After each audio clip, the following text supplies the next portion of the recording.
Assalamualaikum warahmatullahi wabarakatuh. Alhamdulillah.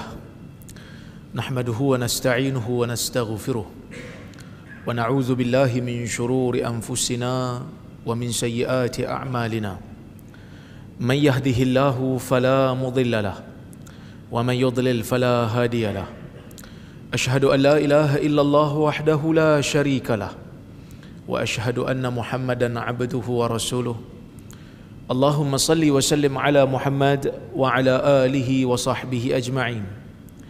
Ya ayyuhalladzina amanu taqullaha haqqa tuqatih wa la tamutunna illa wa antum muslimun. Ya ayyuhan nasu taqu rabbakumul ladzi khalaqakum min nafsin wahidah wa khalaqa minha zawjaha wa batha minhuma rijalan katsiran wa nisaa'a wattaqullaha alladzi tasaaluna bihi wal arham innallaha kana 'alaikum raqiba. Ya ayyuhalladzina amanu taqullaha wa qulu qawlan sadida yuslih lakum a'malakum wa yaghfir lakum dhunubakum wa man yuti'illaha wa rasulahu faqad faza fawzan 'azima.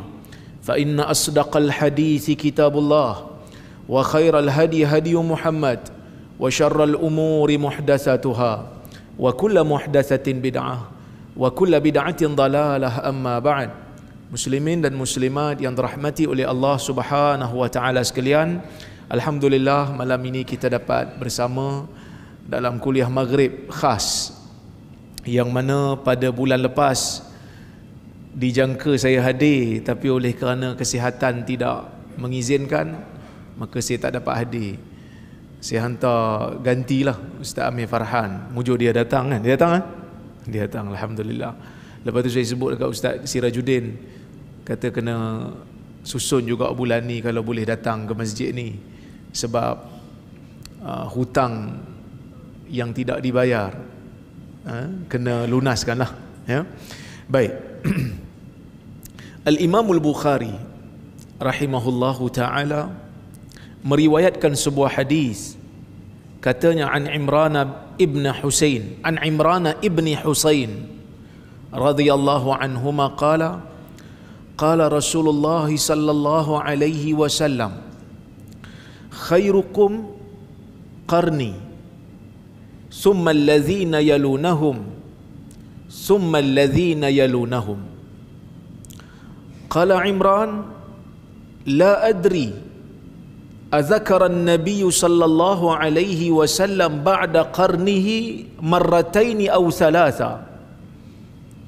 فقال النبي صلى الله عليه وسلم إن بعدكم قوما يشهدون ولا يستشهدون ويخونون ولا يؤتمنون وينذرون ولا يوفون ويظهر فيهم السمن atau kama qala Rasulullah sallallahu alaihi wasallam. Hadis ni riwayat Muslim, yang hadis riwayat Bukhari, maafkan saya. Dengan maksudnya an Imran ibn Husain, daripada Imran ibn Husain. Siapa Imran? Imran ibn Husain Al-Khuzai.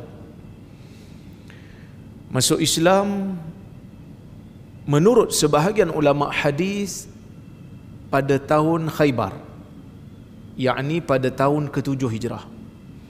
Sebahagian ulama mengatakan dia masuk Islam awal lagi, tapi Ibn Hajar menukilkan kata dia masuk Islam pada tahun ke-7, iaitu pada tahun berlakunya peperangan Khaybar.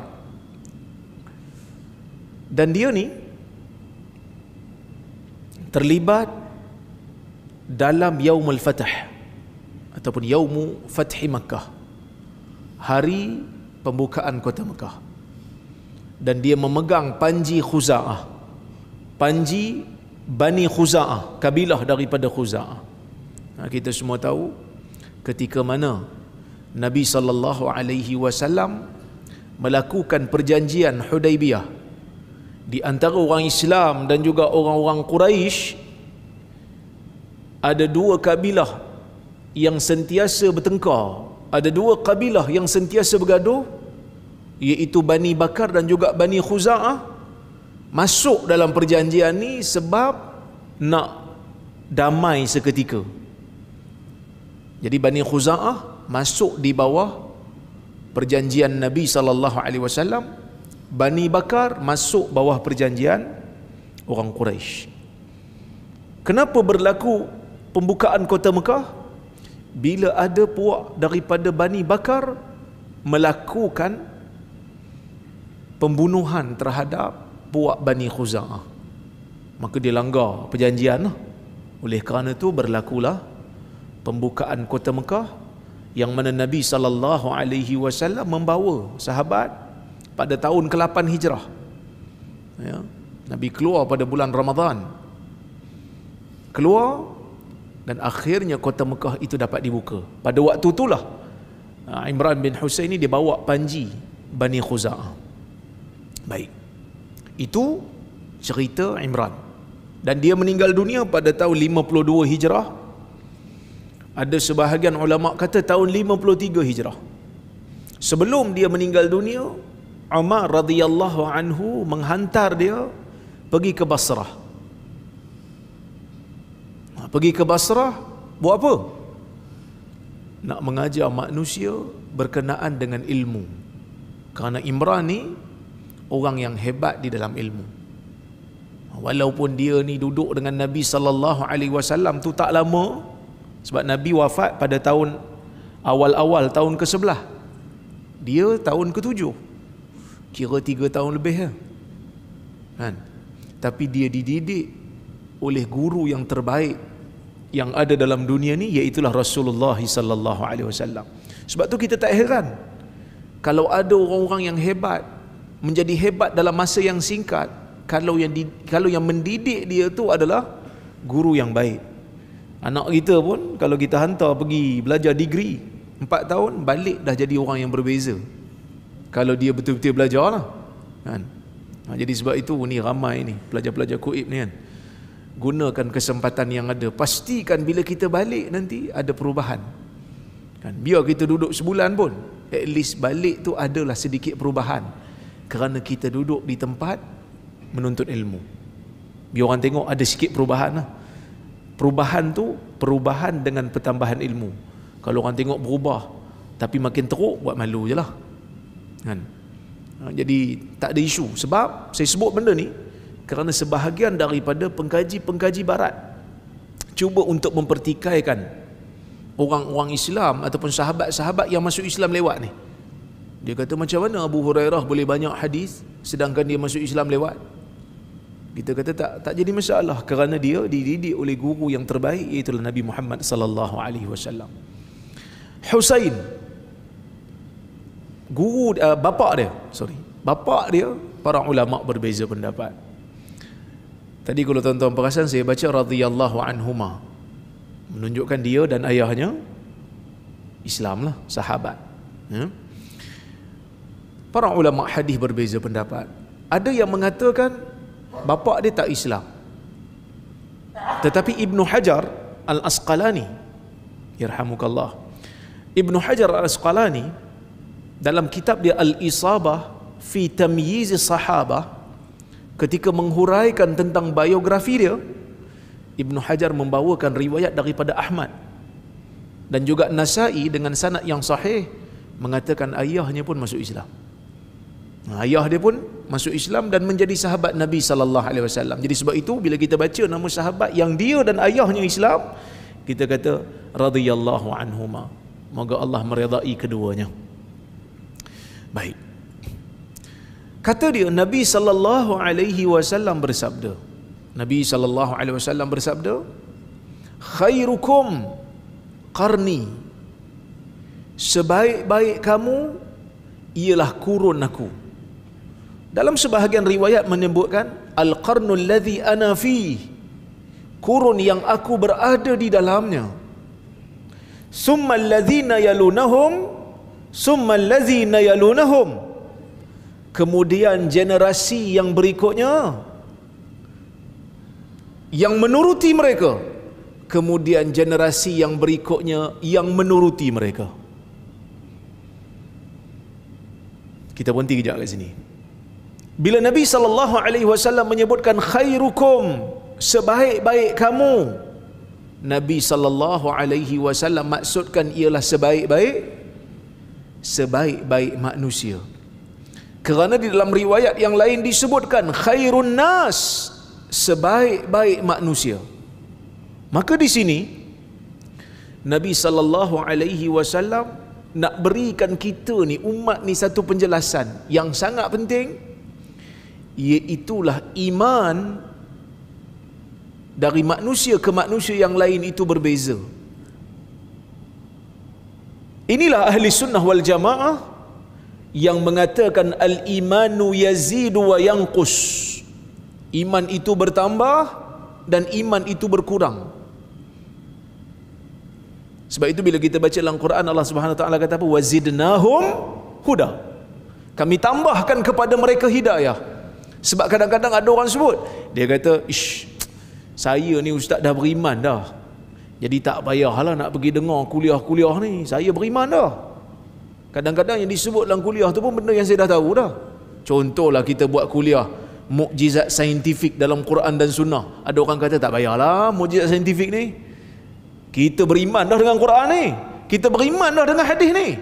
Kalau tak dibuktikan secara saintifik pun kami percaya dah. Kita kata tak orang gitu. Bila kita dengar benda-benda yang berkaitan dengan mukjizat saintifik, yang berkaitan dengan mukjizat masa ataupun tarikhi, mukjizat sejarah, orang yang beriman ni dia akan bertambah keimanan dia, tambah kuat.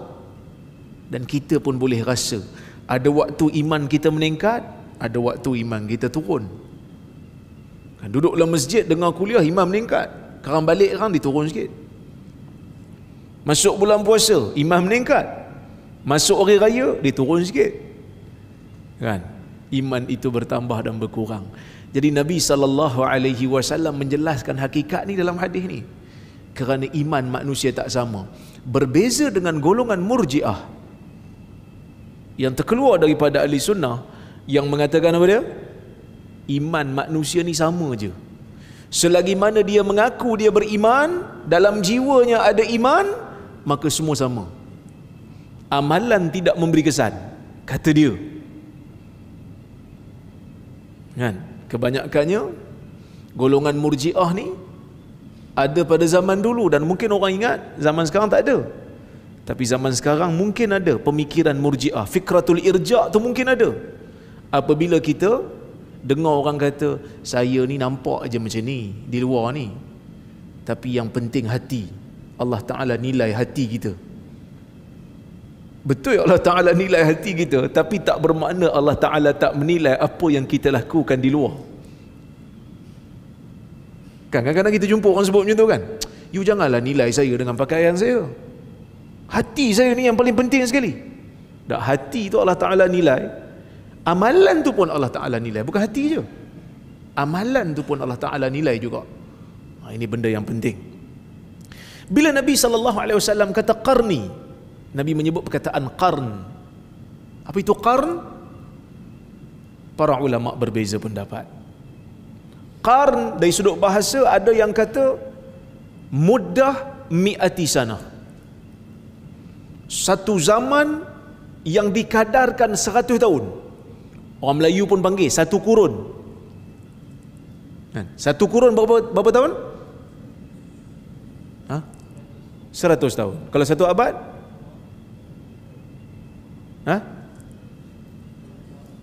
Sama? Satu abad berapa tahun? Ada khilaf. Ahli ilmu dalam masjid ni berkhilaf pendapat. Satu abad 100 tahun lah? Bukan 10 tahun lah? Separuh abad 50 tahun. Betul tu. Tapi kalau orang Arab dia panggil abad tu apa? Ilal abad, selama-lamanya lah. Kan? Tapi orang Melayu dia letak 100 tahun. Okey. Satu dekad kan 10 tahun kan? Okey, baik. Sebahagian ulama yang lain mengatakan satu kurun 40 tahun. Ada yang kata 80 tahun. Al-Imam As-Suyuti mengatakan qarn tidak dihadkan dengan tempoh waktu. Sebaliknya, yang dimaksudkan dengan qarn ialah satu generasi. Bila Nabi SAW menyebutkan khairukum qarni, sebaik-baik kamu, yakni sebaik-baik manusia ialah kurun aku, maksudnya orang yang berada di zaman Nabi SAW. Siapa dia?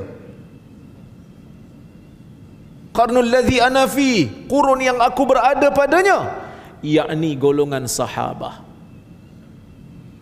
Bila Nabi sebut sebaik-baik daripada kamu kurun aku, kita kena faham hadis ni dengan hadis yang lain, iaitu Nabi sebut dalam riwayat yang lain, ma ana alaihi wa ashabi, pegangan aku dan pegangan sahabatku, ajaran yang aku dan sahabatku berada di atasnya, iaitu golongan sahabat. Siapa itu sahabat Nabi SAW? Nak jadi sahabat Nabi ni kena ada 3 syarat. Apa syarat dia? Man laqiyan Nabiy sallallahu alaihi wasallam mu'minan bihi wa mata 'ala al-Islam. Ibn Hajar kata walau takhallalat bainahuma riddah. 3 syarat ni kena ada lah baru boleh jadi sahabat. Iaitu Ibn Hajar kata man laqiyan Nabiy sallallahu alaihi wasallam, siapa yang berjumpa Nabi sallallahu alaihi wasallam. Sebagai ulama hadis dia kata man ra'an Nabiy sallallahu alaihi wasallam, siapa yang nampak Nabi sallallahu alaihi wasallam. Sama tak? Tak sama. Kerana jumpa lebih besar, lebih luas daripada nampak. Kerana ada orang jumpa tapi tak nampak. Ada orang jumpa Nabi tapi tak nampak Nabi? Ada. Siapa? Abdullah bin Ummi Maktum. Sebab dia buta, memang dia tak nampak. Kan dia datang, abasa wa tawalla an ja'ahul a'ma, kan? Nabi dia berpaling dan bermasam muka. Allah Ta'ala sebut an ja'ahul a'ma, datang kepada dia seorang yang buta. Dia tak nampak Nabi, tapi dia sahabat tak? Muttafaq ala annahu minas sahabah, disepakati oleh para ulama Abdullah bin Ummi Maktum adalah sahabat Nabi SAW. Bahkan dalam banyak peristiwa-peristiwa bila Nabi keluar daripada Madinah, Nabi melantik Abdullah bin Ummi Maktum sebagai wakil Nabi untuk jaga Madinah pada ketika itu, menjadi imam pada ketika itu. Bila Nabi keluarlah, bila Nabi pergi perang dan sebagainya. Yang kedua, mukminan bihi, masa dia jumpa Nabi SAW, dia beriman dengan Nabi. Kalau masa dia jumpa tu dia tak beriman, lepas Nabi wafat baru dia beriman, dia sahabat ke tabi'in? Masa dia jumpa tu dia tak beriman, lepas tu Nabi wafat, lepas tu baru dia masuk Islam. Dia tak dikira sahabat, dia dikira sebagai mukhadram, golongan mukhadram, golongan yang hidup masa Nabi SAW hidup. Dan dia dikira sebagai tabi'in jugalah. Dia tak dapat syaraf ru'yah, kita panggil apa, bil iman. Masa tengok Nabi tu tak beriman, dia tak dapat kelebihan sahabat. Wa mata 'alal Islam, dan dia mati atas Islam, baru dikira sahabat. Kalau dijumpa Nabi SAW beriman dengan Nabi, lepas tu dia murtad dan dia mati atas murtad, maka dia bukan sahabat. Dia tak layak digelar sahabat lah. Ya, baik. Ibn Hajar kata walau takhallalat bainahuma riddah, kalau dia mati atas Islam dia kira sahabat. Kalau dia jumpa Nabi waktu beriman, dia mati atas Islam, walaupun mungkin di tengah-tengah antara dia jumpa Nabi tu dengan dia nak mati tu adalah dia murtad sekejap, lepas tu dia masuk Islam balik, tetap dikira sahabat kerana dia jumpa Nabi beriman dan dia mati atas Islam. Ini perbahasan ilmu hadis lah. Cuma bila Nabi SAW kata qarni, sebaik-baik kamu ialah kurun aku, yang dimaksudkan oleh para ulama, yang dimaksudkan oleh Nabi menurut para ulama ialah min haitsul jumlah, la min haitsul afrad. Maksudnya dari sudut keseluruhan, melihat kepada zaman itulah zaman yang terbaik. Kenapa zaman tu zaman terbaik? Kerana zaman tu adanya Nabi SAW yang menjadi rujukan kepada para sahabat, yang mana pada masa itu ahli bid'ah tak ada lagi. Ahli bid'ah tak ada lagi, berada di atas jalan sunnah. Sebab itu di zaman sahabat tak ada lagi gelaran ahli sunnah wal jamaah. Tak masyhur lagi gelaran tu. Kenapa tak masyhur? Yang masyhur di zaman tu Muslim ataupun mukmin aja. Kerana nak bezakan dengan kafir. Nak bezakan mukmin dengan kafir, maka digelar mukmin ataupun Muslim tu Muslim atau mukmin. Kerana ahli bid'ah belum ada. Manusia berada di atas jalan sunnah. Manusia berada di atas jalan sunnah. Orang dekat dengan sunnah. Sahabat Nabi sallallahu alaihi wasallam menyebarkan sunnah. Kesemua mereka mengagungkan dan membesarkan sunnah. Summa alladhina yalunahum. Kemudian kata Nabi, summa ni maksud kemudian. Summa alladhina yalunahum. Kemudian generasi yang menuruti mereka, yang datang selepas daripada mereka. Siapa dia? Golongan tabi'in. Siapa dia tabi'in? Orang yang belajar dengan sahabat Nabi sallallahu alaihi wasallam. Cuma tabi'in ni dia ada kibaru tabi'in, ada sigharu tabi'in, ada awsatu tabi'in. Ada 3 generasi yang umum. Kibaru tabi'in, tabi'in yang besar, yang mana kebanyakan guru mereka daripada sahabat, belajar dengan sahabat. Sigharu tabi'in, tabi'in yang kecil, yang mana kebanyakan daripada guru mereka tabi'in juga, tapi ada jumpa sahabat. Walaupun tak ramai, walaupun majoriti guru mereka daripada tabi'in, tapi ada belajar dengan sahabat juga. Dan awsatut tabi'in, tabi'in yang pertengahan, guru mereka daripada sahabat pun ramai, daripada tabi'in lain pun ramai. Summal ladzina yalunahum. Kemudian datang generasi yang selepas mereka, yang menuruti mereka, yakni golongan atba'ut tabi'in, golongan yang belajar dengan tabi'in. Jadi bila sebut tentang generasi ni, ada 3 generasi yang terbaik. Golongan sahabat, golongan tabi'in, golongan tabi'in. Agak-agak berapa ratus tahun tu?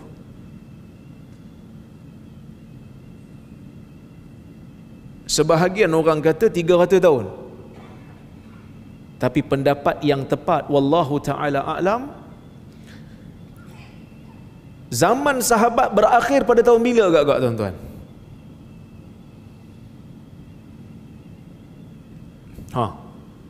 Agak-agak zaman sahabat berakhir bila? Tak boleh agak. Orang yang paling akhir meninggal dunia di kalangan sahabat ialah Abu Tufail Amir bin Wathilah Al-Kinani. Itulah orang yang paling akhir meninggal dunia di kalangan sahabat. Dia tu sahabat dan dia paling last sekali meninggal. Last. Lepas pada tu tak ada dah sahabat.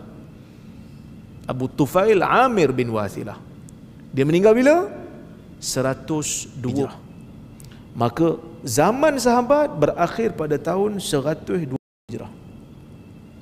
Kemudian zaman tabi'in dah mula sebelum tu lah. Sebelum Nabi wafat, sahabat hidup, tabi'in dah muncul. Tapi zaman sahabat berakhir pada tahun 100. Zaman tabi'in dikatakan berakhir pada tahun 100 ke 170. Zaman atba'ut tabi'in berakhir pada tahun 220 Hijrah. 220 Hijrah. Jadi tak sampai 300 tahun. Itulah zaman atba'ut tabi'in. Lepas daripada zaman tu, bid'ah mula menjadi kuat. Muncul golongan Mu'tazilah, muncul golongan Qadariyah, dan mereka menjadi kuat.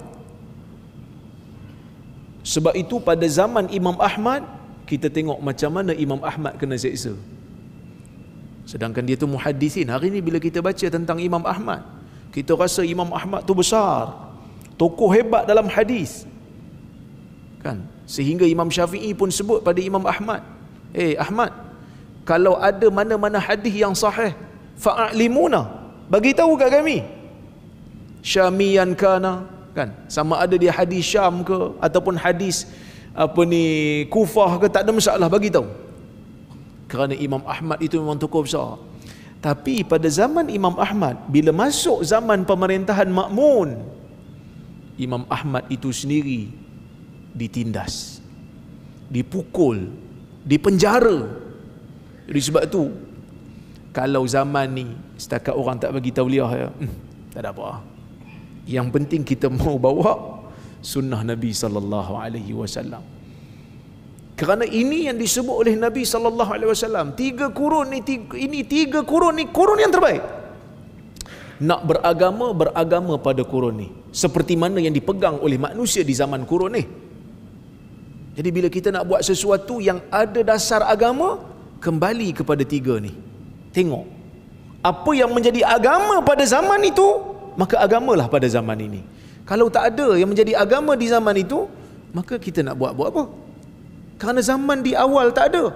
Yang Nabi sallallahu alaihi wasallam beri jaminan terbaik, 3 tu lah. Maka kurun tu dipanggil sebagai qarnus salafus salih, kurun salafis salih. Salaf, kurun salaf. Kan, satgi ada juga orang buat layar buruk. Kita duk dakwah pakai Facebook ni pun kan, pakai online ni pun dia kata ini bid'ah ni, Nabi tak buat. Kita kata dalam bab menyampaikan dakwah, menyampaikan risalah, ini bukan satu benda yang dipanggil sebagai ibadah yang khusus. Tak ada siapa kata berdakwah online lebih baik daripada berdakwah fizikal. Tak ada siapa kata. Kita menyampaikan.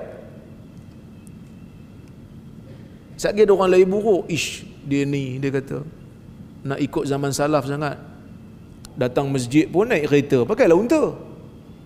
Kita kata itu tak ada kaitan dengan ibadah yang khusus yang ditunjukkan oleh Nabi sallallahu alaihi wasallam. Nabi sallallahu alaihi wasallam peringatkan kita nak beragama ikut cara 3 golongan ni. Walaupun Nabi kata summal ladzina yalunahum, maksud dari sudut martabat, sahabat tu lagi tinggi daripada tabi'in, tabi'in tu lagi tinggi daripada atba'ut tabi'in. Sebab Nabi kata summa, maksudnya summa yaluhum, summal ladzina yalunahum, maksudnya dari sudut darjat rendah ke rendah, tetapi itu yang terbaik. Walaupun mungkin ada di kalangan sahabat yang kurang ilmu berbanding tabi'in besar, kerana tabi'in mungkin lebih banyak ilmu, tapi min haitsul jumlah, dari sudut umum, secara rawak, secara umum, secara rambang, zaman sahabat lebih baik daripada zaman tabi'in. Kerana lebih banyak sahabat yang berada, kita boleh lebih banyak, kesemua sahabat berada di zaman Nabi SAW. Sehingga kan hadis yang lain, Huzaifah ibnul Yaman pernah bertanya Nabi SAW. Hadis ni tuan-tuan dan puan-puan biasa dengar mungkin.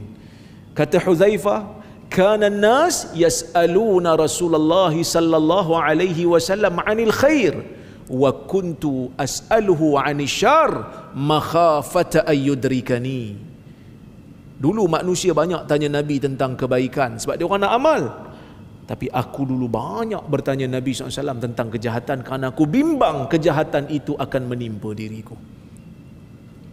Maka aku pun kata kepada Nabi SAW, ya Rasulullah, kunna fi jahiliyatin wa syar, faja'ana Allahu bihadzal khair.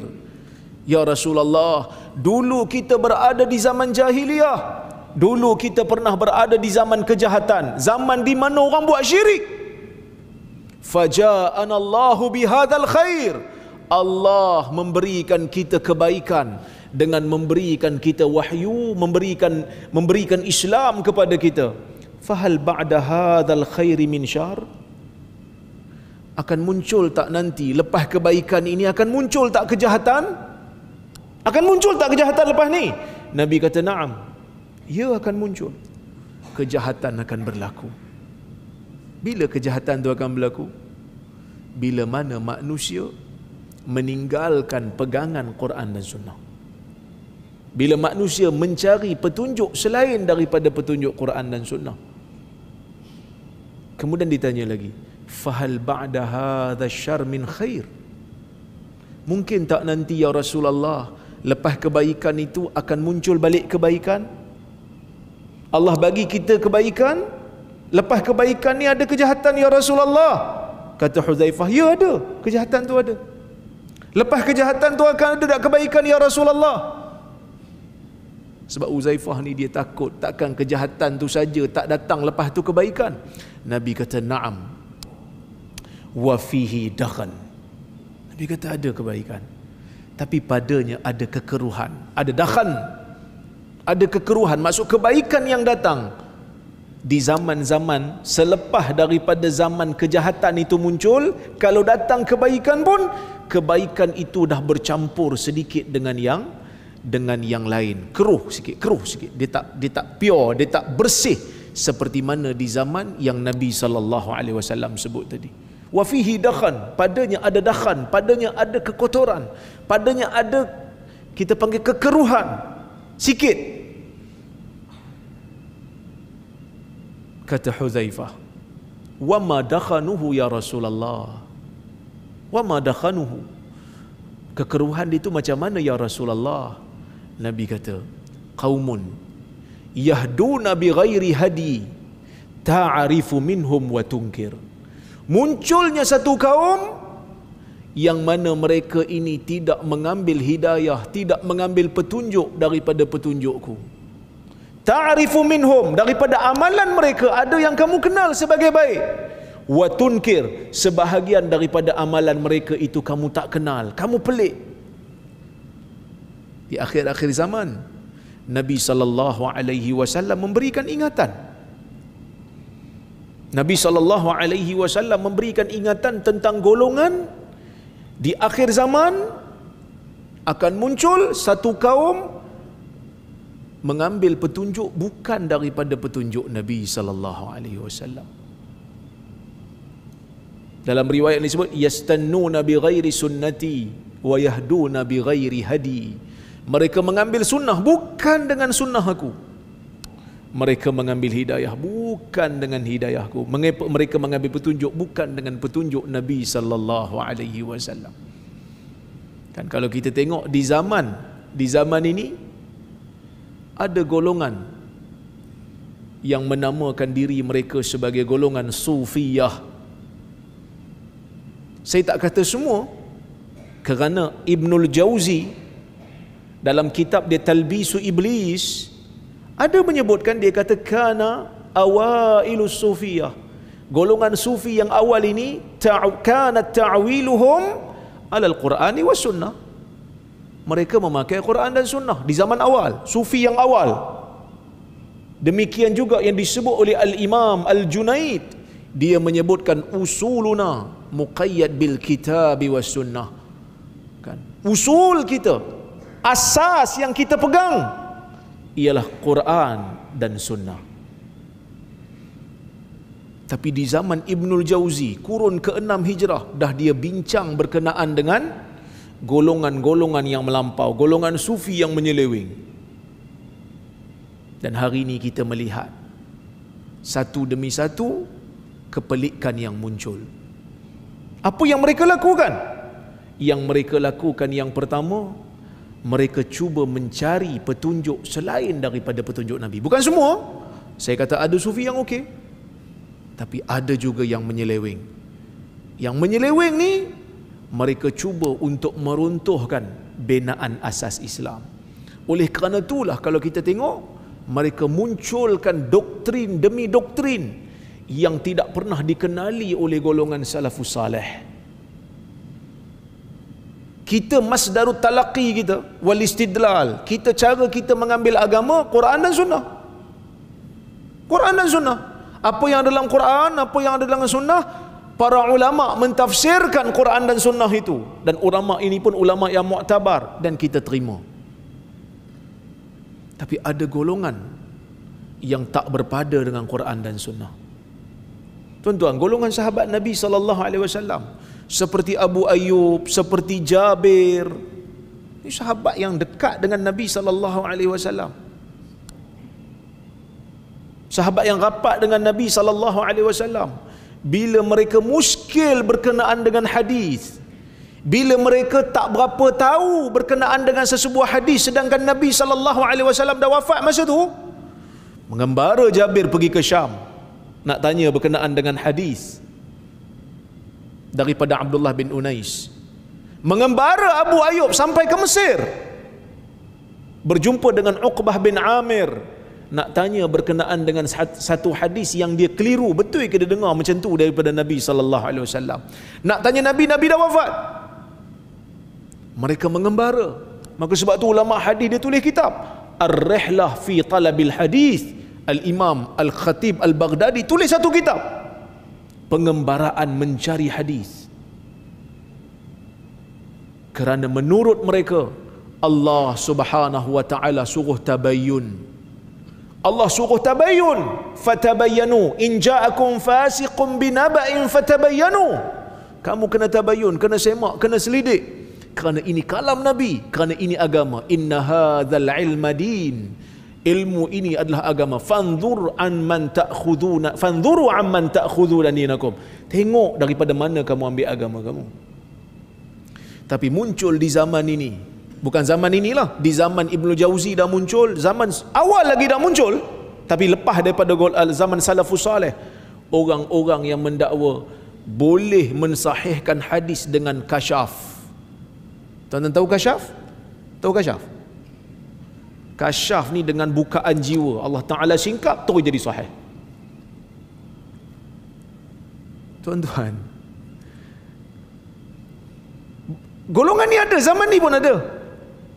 Bahkan ada seorang menulis secara terbuka dalam Facebook mengatakan ini cara ahli sufi. Cara ini ditentang oleh ulama. Kalau boleh sahihkan hadis melalui kasyaf, tak payah ulama hadis dulu pergi mengembara jauh. Ibnu Ma'in sampai jadi muflis kerana mengembara cari hadis. Ada orang keluar jalan kaki daripada Rai dekat Khurasan sampai ke Mekah jalan kaki sebab nak menuntut ilmu hadis. Kalau boleh pakai kasyaf aja, duduk je kat rumah, tak payah pergi cari sanad, tak payah pergi semak perawi. Just tengok, saya semalam saya duduk seorang-seorang, kasyaf datang, hadis ni sahih. Siapa lawan saya? Bukan ahli sunnah. Hancur agama macam tu. Tuan-tuan, hancur agama. Bahkan lebih dahsyat daripada itu, mereka mengatakan wali-wali Tuhan ni, bukan wali Tuhan lah, wali mereka lah. Wali-wali ni kalau tengok hadis keluar cahaya, sahih.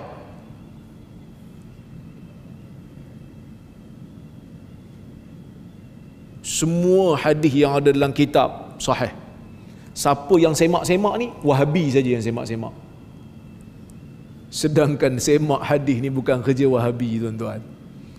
Semak hadis ni kerja ulama hadis zaman berzaman. Dan ulama hadis menolak konsep mensahihkan hadis dengan kasyaf. Kalau boleh semak hadis dengan kasyaf, tak payah kumpul riwayat, tak payah mengembara. Tak payah. Sahabat Nabi SAW ni, Abu Ayyub ni, takkan dia bukan wali? Tengok je lah cahaya keluar, kira okey. Dicari. Kalam-kalam ulama hadis untuk tempek. Adalah satu kalam seorang ulama hadis kata, saya lupa nama ulama hadis tu, tapi Khatib Baghdadi antara orang yang nukil, dia kata sesungguhnya hadis sahih ini, dia kata innal hadis sahih lahu daw kadaw'in nahar ta'rifu. Dia ada cahaya seperti mana cahaya siang yang kau kenal. Dan hadis-hadis yang tak sahih ni dia gelap gelita. Gelap. Dia kata ni ada cahaya. Tuan-tuan, kita baca hadis sahih. Tadi tuan-tuan baca, tuan-tuan dengar saya baca hadis sahih kan? Ada nampak cahaya kat saya? Ada nampak? Tak nampak Ustaz, nampak Ustaz gelap je. Cahaya yang dimaksudkan itu bukan cahaya hissi, bukan cahaya fizikal. Sebab kita baca hadis dalam kitab, buka Sahih Bukhari, sahih tak sahih Sahih Bukhari tu? Sahih Bukhari tu sahih, tuan-tuan pergi buka dalam gelap, ada cahaya tak? Mana nak nampak? Kerana cahaya yang dimaksudkan oleh orang ni bukan cahaya fizikal, tapi cahaya maknawi, yang maksudnya orang yang banyak mengkaji hadis, dia baca hadis tu dia tahu hadis tu sahih. Dia baca sesebuah hadis, dia tahu hadis tu ni tak sahih, hadis ni tengok sanad pun tahu dah. Sebab itu para ulama hadis disebut isnaduhu muzlim, sanadnya gelita, musalsal bil majahil, kerana sanadnya itu salah silah dia tu terlalu banyak perawi-perawi yang tak dikenali. Muzlim, dia kata, gelita, kita tak nampak, tak tahu siapa, tak tahu daripada mana muncul hadis ni. Bukan cahaya tu cahaya fizikal dah, tapi mereka gunakan kaedah ni. Mereka menyebarkan hadis palsu. Tuan-tuan dan puan-puan, buka kitab-kitab ulum hadis. Buka kitab-kitab ulum hadis. InsyaAllah saya nanti kita dekat Kuib ada satu sesi. Tuan-tuan nak hadir pun boleh. Kita buat talaqi, baca kitab Nukhbatul Fikar. Kita akan tengok macam mana ulama-ulama hadis ni menilai hadis, macam mana para ulama jaga hadis Nabi sallallahu alaihi wasallam. Dan di antara faktor kemunculan hadis palsu ni ialah kemunculannya golongan-golongan sufi yang jahil. Dia oranglah cipta hadis palsu. Dia oranglah cipta hadis palsu ni. Sebab apa? Kan tadi Nabi SAW kata akan ada orang yang yahdu nabi ghairi hadi, mengambil petunjuk bukan dengan petunjuk aku. Azan? Dah azan ke? Oh, 1 minit. Mencari petunjuk bukan dengan petunjuk aku, kata Nabi SAW. So dia rasa tak cukup. Sedangkan hadis Nabi ni punyalah berlambak. Kalau nak diamal, kita manusia biasa ni tak sempat dah. Ni azan betul.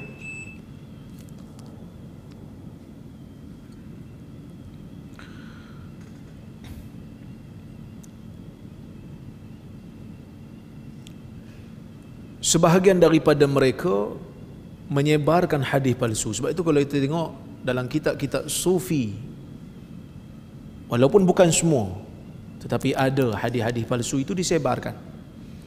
Bahkan saya ketika dilantik oleh Jabatan Mufti Perlis untuk mengkaji semula tarikat Naqsyabandiyah Al-Aliyah pimpinan Nazim Al-Haqqani ni, saya minta kepada mufti kertas-kertas kerja yang dibentangkan di JAKIM untuk membenarkan semula pengamalan tarikat ini. Saya baca kertas-kertas yang ditulis oleh mereka ni, dan saya dapati berkenaan dengan hadis sangat tidak wajar mereka mewajarkan hadis-hadis palsu yang ada dalam kitab Nazim Haqqani. Alasan mereka simple.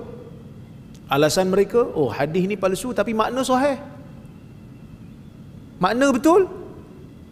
Tuan-tuan cuba bayang, satu pengkaji, satu kumpulan pengkaji yang diberi dana. Saya difahamkan bila wakil JAKIM datang pada bulan lepas, pada mesyuarat yang lepas, yang sebelum ini, yang baru ni wakil lain, yang sebelum tu wakil JAKIM. Kami tanya wakil JAKIM, mereka ni siapa? Pengkaji yang dilantik oleh JAKIM. Sebahagiannya dibayar dengan duit kerajaan, tapi mewajarkan sebaran hadis palsu dalam kitab Nazim Al-Haqqani dengan alasan benda ni makna betul, tapi makna betul. Makna betul tak semestinya hadis itu betul. Bukan semua benda betul kita boleh sandarkan Nabi SAW.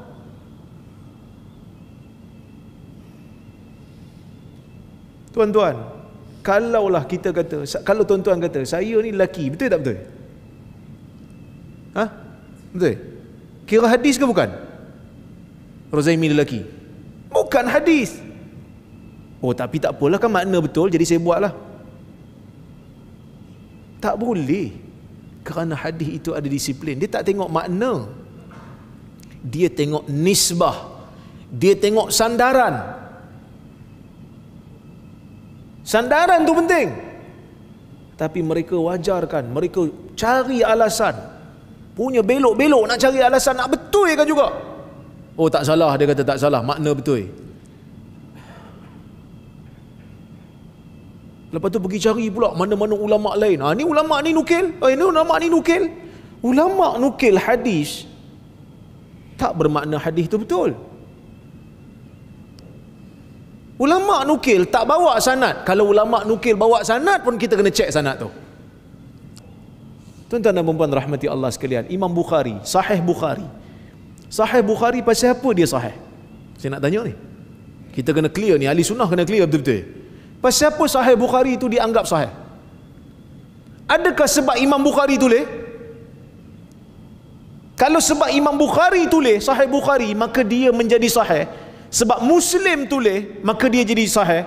Ni, Imam Muslim ada satu mukaddimah Sahih Muslim dipanggil. Dalam mukaddimah tu ada hadis. Belum masuk Sahih Muslim, ada mukaddimah. Mukaddimah tu ada hadis. Mukaddimah tu ada hadis yang dikritik oleh ulama, walaupun dibawa oleh Muslim dengan sanad. Imam Bukhari tulis kitab sahih, dikritik oleh Ad-Daraqutni. Tapi kritikan Daraqutni ni kebanyakannya tak kena pada tempat. Bukhari yang betul. Bukan kerana Bukhari itu betul tu kerana dia Bukhari. Tapi kerana ulama semak, kaji, teliti, saring, tengok, nilai dan betul. Oh, rupanya Bukhari betul lah kat sini. Semuanya dengan bukti. Tuan-tuan baca Fathul Bari, tuan-tuan tengok macam mana cara Ibn Hajar defend Imam Bukhari. Dia tak kata kita siapa, Bukhari kan lebih hebat, terima je lah, hang ni Wahabi ke? No. Mereka bawa bukti. Mereka bawa bukti. Tak hanya berpada makna betul, maka kita terima. Ini bukan sebahagian daripada disiplin ahli sunnah wal jamaah. Walaupun mereka dakwa kamilah ahli sunnah, kamilah ahli sunnah. Dah. Bukan macam tu cara ahli sunnah. Cara ahli sunnah, sesiapa yang mendakwa kena bawa bukti. Tak berpada hanya ni ulama ni nukil, ulama ni nukil. Ulama nukil, mungkin mereka tersilap, tapi ia tidak membenarkan hadis palsu itu sebagai benar. Palsu tetap palsu, siapa pun yang bawa.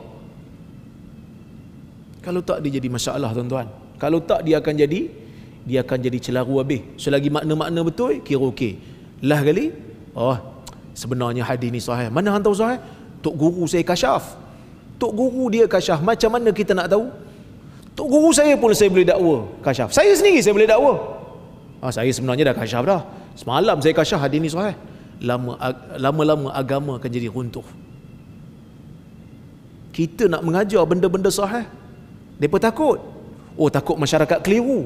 Yang ni betul-betul mengelirukan. Sebenarnya hang yang keliru. Sebenarnya yang ni ahli sunnah. Pening kita. Dan depan-depan saya berjumpa dengan pengamal tarikat. Depan-depan saya dia sebut. Dia kata, saya tanya sanad. Ni sanad ni kira nampak macam terputus. Tolong bagi bukti mana dia orang pergi bertemu. Sebab sanad tu sanad tarikat dia. Dia kata, saya tak ada bukti, tapi Syekh ni cakap sanad dia bersambung dan sahih. Saya kata, tunjuklah, saya nak tengok. Sebab bezanya 96 tahun. Nampak memang macam terputus. 96 tahun beza.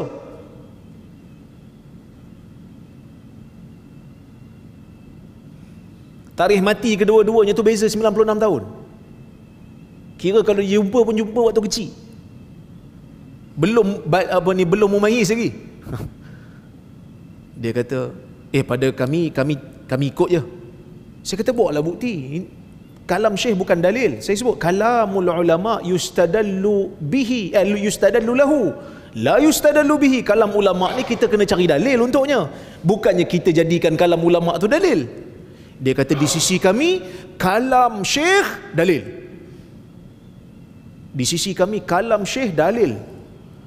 Tuan-tuan, kalau kalam Syekh dipanggil dalil, maka berapa banyak dalil-dalil yang bercanggah-canggah. Mazhab-mazhab yang lebih muktabar, yang lebih tinggi darjat daripada tok-tok Syekh di zaman ni, tak pernah menganggap Al-Imam Syafi'i kalamnya sebagai dalil. Tak ada. Imam Syafi'i tak pernah sebut kalam dia itu dalil syar'i. Tak ada.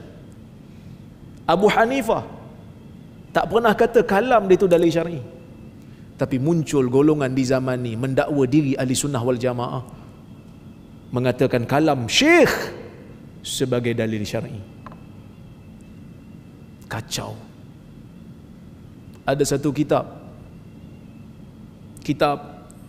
Fususul Hikam, mengangkat darjat wali tinggi lagi. Dia kata Nabi ni wali, dia kata dalam masa yang sama dia Nabi, tapi martabat wali tu lebih tinggi. Sebab kalau Nabi dia hanya terima wahyu yang berkaitan dengan akal, tapi kalau wali, taraf wali tu dia ilmu dia sampai zauq, maksudnya lebih daripada taraf akal lagi. Kita dengar pun macam, weh, wali lagi tinggi, darjat kewalian lebih tinggi daripada darjat kenabian. Tu yang macam, bukan dia nak kata wali lebih tinggi daripada Nabi, tapi nak kata darjat dalam diri Nabi tu, darjat kewalian dengan darjat kenabian, kewalian lagi tinggi. Ini muncul, ada, dan dianggap sebagai wali-wali di kalangan wali-wali Tuhan. Kita pun penin, kan? Maka sebab itu tuan-tuan dan puan-puan rahmati Allah sekalian, Nabi SAW pesan dekat kita bila berlaku percanggahan. Nabi pesan, fa innahu may ya'ish minkum fasayara ikhtilafan katsira fa alaikum bisunnati wa sunnatil khulafa'ir rasyidin al mahdiyyin min ba'di. Siapa yang hidup lama selepas ketiadaanku, dia akan melihat perselisihan yang banyak. Bila berlaku perselisihan, bila berlaku percanggahan, fa alaikum bisunnati, kamu kena pegang sunnah aku, tu selamat. Wa sunnatil khulafa'ir rasyidin, sunnah khulafa'ir rasyidin, yang tu yang selamat. Biarlah orang nak kata kita pelik pun, biarlah orang nak kata perlih ni lain macam pun, yang penting sunnah di sini, di negeri ini dibesarkan. Kok mana ada sunnah, kita cuba untuk implement, kita cuba untuk amalkan. Dan kadang-kadang terasa juga, pasal apa perlih ni lain, tak apa, tak ada masalah. Kita tak katalah negeri lain itu tak sunnah, dah, tapi kita cuba yang terbaik. Negeri lain tu dia cara dia. Baru petang tadi pun saya duk terima satu surat, dia orang duk sebarkan satu surat daripada jabatan negeri, jabatan agama negeri tertentu, buat kursus. Nak buat kursus dah, belum buat lagi.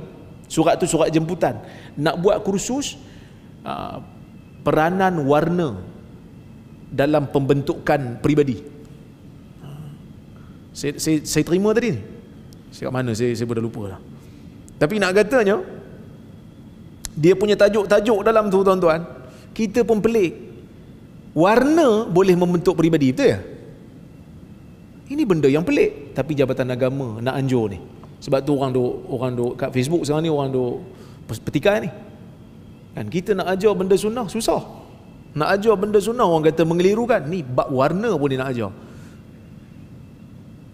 Pelik. Jadi sebab itu mudah-mudahan seminar-seminar seperti ini kalau boleh kita bantah, kerana benda ni tak jelas pada Islam. Okey? Sebahagian daripada mereka cuba mewajarkan, kadang-kadang memakai nas agama. Saya pernah baca satu kitab, buku, satu aliran daripada Naqsyabandi, tapi saya tak ingat Naqsyabandi yang mana. Mereka bila beruzlah, benda ni juga disebut oleh Ibnu Jauzi. Ibnu Jauzi zaman itu dah ada dah. Bila beruzlah, tinggal salat Jumaat, tinggal salat berjemaah. Zaman Ibnu Jauzi dah sebut dah dalam Talbisul Iblis. Dia kata golongan salaf juga beruzlah, tetapi golongan salaf beruzlah tak ada pula pergi tinggal salat Jumaat, tak ada pula pergi tinggal salat jemaah. Mereka beruzlah seketika untuk mendapat kekuatan diri. Tapi sebahagian daripada golongan sufi yang melampau ini, yang menyeleweng ini, bila masuk je tempat suluk tak perlu solat Jumaat. Guna alasan agama. Pasal apa tak pergi sembahyang Jumaat? Orang sakit kan tak wajib sembahyang Jumaat, kita sakit hati. Jadi sakit hati tak perlu sembahyang Jumaat, sebab orang sakit kan tak wajib sembahyang Jumaat. Tuan-tuan, pelik. Dia memandang, sebahagian daripada tarikat memandang solat Jumaat bukan sebahagian daripada penyucian jiwa. Sedangkan kita tengok baca, innas salata tanha 'anil fahsya'i wal munkar. Ayat Quran. Salat mencegah daripada perbuatan keji dan mungkar. Tapi dia anggap, sebahagian daripada mereka menganggap uzlah lagi hebat dalam bab penyucian jiwa daripada pergi solat Jumaat. Tak payah pergi. Sebab hang sakit jiwa, tak payah pergi. Mereka menganggap doktrin mereka lagi besar daripada apa yang Allah Subhanahu wa taala sebutkan di dalam Al-Quran. Kita hidup di zaman ni. Maka sebab itu, nak selamat, pegang dengan pegangan salaf. Kemudian Nabi kata apa? Inna ba'dakum qauman.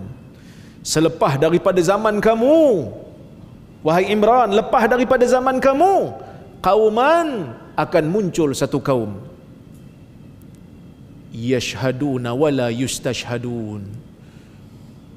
golongan yang mereka ini memberikan penyaksian, tapi tak diminta pun. Apa maksud dia? Maksud dia, sebahagian ulama mengatakan, Imam Nawawi menghuraikan maksud ni, dia kata mungkin orang di zaman tu suka beri penyaksian yang palsu. Orang tak minta pun dia nak bagi, sedangkan dia tak ada maklumat pun, dia menipu. Tambahan pula, kalau nak beri penyaksian tu, beri penyaksian untuk membela puak dia.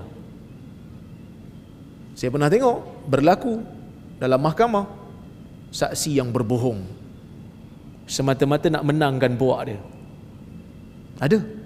Maka sebab itu Nabi SAW dalam hadis Bukhari jelaskan betul-betul. Banyak kali Nabi ulang. Nabi kata, ala ukhbirukum bi akbaril kabair. Nak tak aku bagi tahu kamu tentang dosa besar yang paling besar? Dosa besar yang paling besar. Sahabat kata, bala ya Rasulullah, kami nak tahu ya Rasulullah. Nabi kata, al-isyraku billah wa uququl walidain wa syahadatu zur wa syahadatu zur wa syahadatu zur. Nabi ulang. Dosa besar itu, dosa besar yang paling besar ialah al-isyraku billah, syirik kepada Allah. Wa uququl walidain, melakukan pendurhakaan kepada ibu bapa. Wa syahadatu zur, memberikan penyaksian yang palsu. Memberikan penyaksian yang palsu. Memberikan penyaksian yang palsu. Golongan yang di akhir zaman ni Nabi kata tak peduli, menipu pun okey. Menipu pun okey. Orang tak minta jadi saksi pun, tak apa, saya rela nak jadi saksi sebab saya nak bela golongan saya. Kadang-kadang dia tak pernah baca pun buku tu, tapi dia cuba untuk takwil benda yang dia sendiri tak tahu. Memberikan penyaksian yang palsu. Ini bahaya. Yakhunun wala yu'tamanun. Golongan yang suka mengkhianat dan tidak dipercayai lagi. Muncul nanti. Hari ini mungkin muncul golongan yang khianat, tapi orang percaya. Tapi akan muncul, dah lah dia khianat, orang tak percaya lagi dah. Hang ni pengkhianat. Wayanzuruna wala yufun. Banyak melakukan nazar tapi tak laksanakan. Dengan manusia pun tak ada amanah, dengan Tuhan pun tak ada amanah. Wayadharu fihi musiban. Muncul di zaman ini lemak-lemak dalam badan mereka kerana mereka terlalu banyak mengambil nikmat-nikmat dunia. Terlalu luas dalam berbelanja, dalam makanan, dalam pakaian dan sebagainya. Wallahu ta'ala a'lam bissawab. Mudah-mudahan ada manfaat untuk kuliah kita pada malam ini. Saya tengok ni ada soalan. Soalan, makmum dikehendaki ikut imam kalau makmum melakukan kesilapan. Kalau imam melakukan kesilapan, imam bangun terus tanpa baca tahiyat akhir, adakah jemaah dah macam nota je ni, harus ikut imam ataupun tidak? B, kalau imam sujud sahwi, adakah makmum yang tidak melakukan kesalahan kena ikut imam juga? Jazakallahu khair. Wa antum fazakumullahu khair. Ini soalan fiqh ni. Pertama, makmum memang kena ikut imam lah. Nabi SAW menyebutkan, innama ju'ilal imam liyutamma bihi. Imam itu dijadikan untuk diikuti. Diletakkan imam tu untuk kita ikut imam lah. Okay. Tapi kalau imam itu dia sampai tasyahud akhir, dia pergi bangun, kita tak boleh bangun kalau kita sedar imam silap. Bila imam bangun rakaat kelima ni, kita kena kekal duduk dan kita kena bagi dekat imam subhanallah. Kekal duduk subhanallah. Kalau imam tak duduk juga, kita diberi dua pilihan. Sama ada kita nak tunggu imam sehingga bagi salam bersama dengan imam, ataupun kita baca tasyahud, kita mufaraqah dengan imam dan kita bagi salam dulu. Mufaraqah tu lah sebab imam dah salah. Dua pilihan. Ya, tapi kalau kita tunggu imam sehingga imam turun balik kan, dan kita baca tasyahud, kita doa lepas tu sehingga imam pun tasyahud, bagi salam dengan imam, ataupun sebelum bagi salam imam turun sujud sahwi. Imam sujud sahwi lepas tasyahud. Jadi kita nak ikut tak? Jawapannya kita ikut imam. Walaupun kita tak buat salah, tapi kita ikut imam. Tapi kalau kita buat salah di belakang imam, imam tak sujud, kita je. kita pun tak perlu sujud lah. Okey? Clear?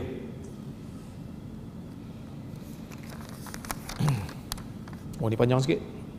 Assalamualaikum doktor. Waalaikumsalam. Apa pandangan doktor tentang komen tak beradab meminta terus pada Allah, mainan persepsi pihak Majlis Fatwa Perlis dan Dr. Ruzaimi? Soalan Datuk Mufti, jika seorang nak bertaubat, dia tak tahu tentang tawasul dan tak tahu tentang permintaan melalui para wali, dia minta terus pada Allah. Petikan dalam YouTube. Terima kasih. Ini bukan mainan persepsi. Ini memang betul disebut oleh Nazim Al-Haqqani. Nazim Al-Haqqani menyebut, sekejap saya ambil dia punya tulisan ya.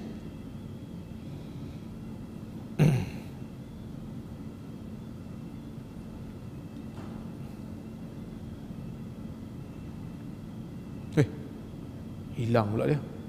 Okey.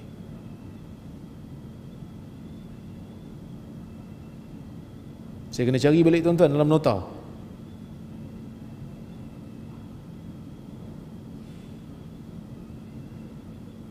Okey, ni dalam video. Ini bukan dalam buku, dalam video. When you are asking from him something, him tu Allah lah, you must use wasilah. Wasilah ni masuk perantara. Wasilah means that authorize one for heavenly grants. Maksud you ambil, minta pada wasilah, yang mana wasilah ni ialah authorize one, orang yang diberikan pengiktirafan, orang yang diberikan darjat, for heavenly grants, untuk mendapatkan sesuatu yang bersifat pemberian syurga lah. Okay. You cannot ask directly from the Lord of heavens something, heavenly grant. He is saying wabtagu ilaihi wasilah. Dia guna ayat Quran, wabtagu ilaihi wasilah. Sedangkan wasilah tu kalau kita baca dalam kitab tafsir, wasilah tu maksudnya amal soleh. Kita nak masuk syurga kena ada wasilah. Wasilah kita amal soleh lah. Dia guna ayat Quran ni. And therefore we are asking, you ever reach a heavenly grant by yourself? Dia tanya pada orang yang berada bersama dalam majlis dengan dia tu, dia kata, engkau dah sampai ke tahap boleh minta sesuatu daripada Tuhan dengan diri engkau? Dia kata no, can be. Tak, can be. Dia kata cannot be, tak boleh. It is not heavenly protocol. Ini bukan protokol ke syurga, dia kata. To be one to come to heavenly presence and to ask some grants. Okey, itu yang pertama. Dalam video yang lain dia sebut benda yang sama. Kalau nak kata syatahat, latahan, tak sengaja cakap, takkanlah silap boleh sama. Dia sebut, dia kata, of course until we reach Allah we address awliya. Nampak? Kita kena sebut nama wali. Okey, kemudian dia kata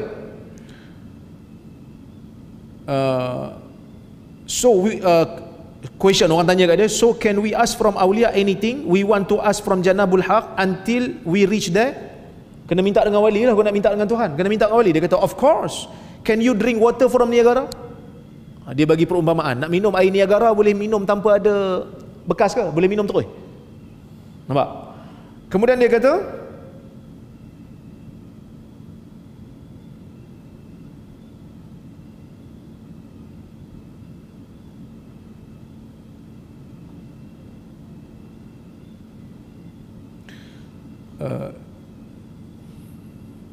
sorry, mana tadi?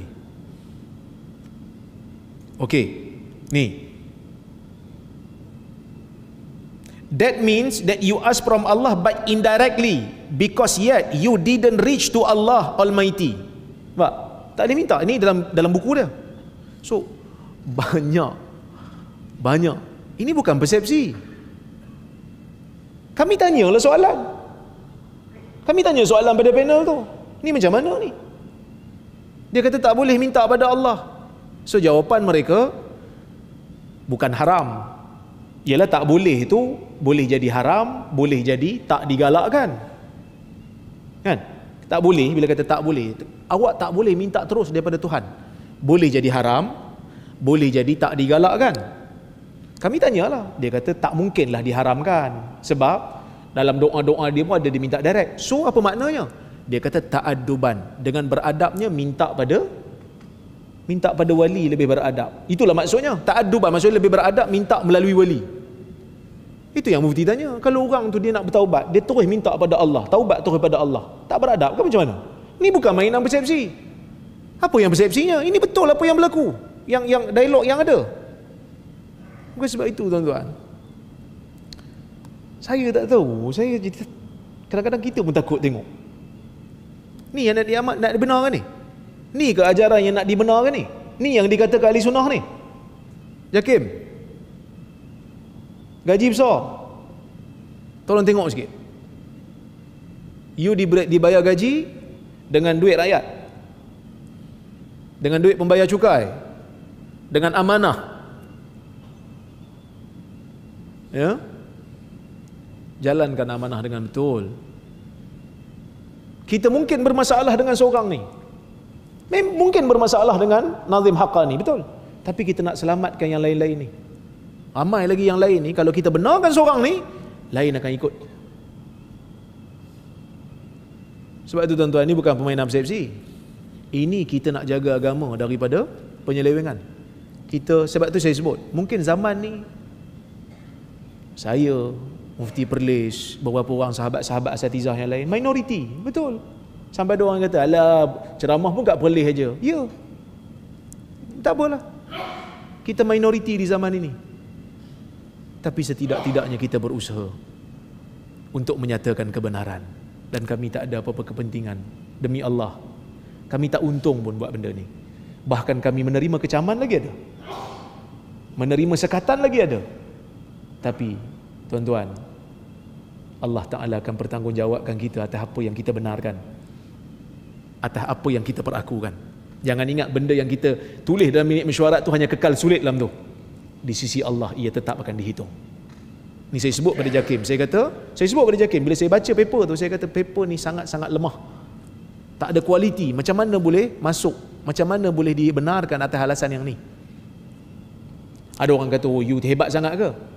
Tuan-tuan, asas ilmu hadis, makna yang benar tidak akan boleh mensahihkan hadis yang palsu. Sekat makna benar tak boleh mensahihkan hadis palsu. Cari mana kaedah. Itu kaedah asas.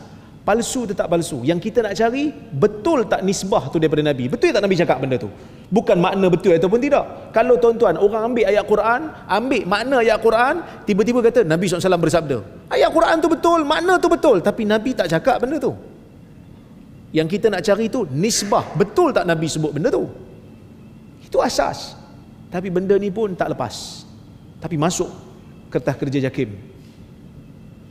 Ini yang menyedihkan kita.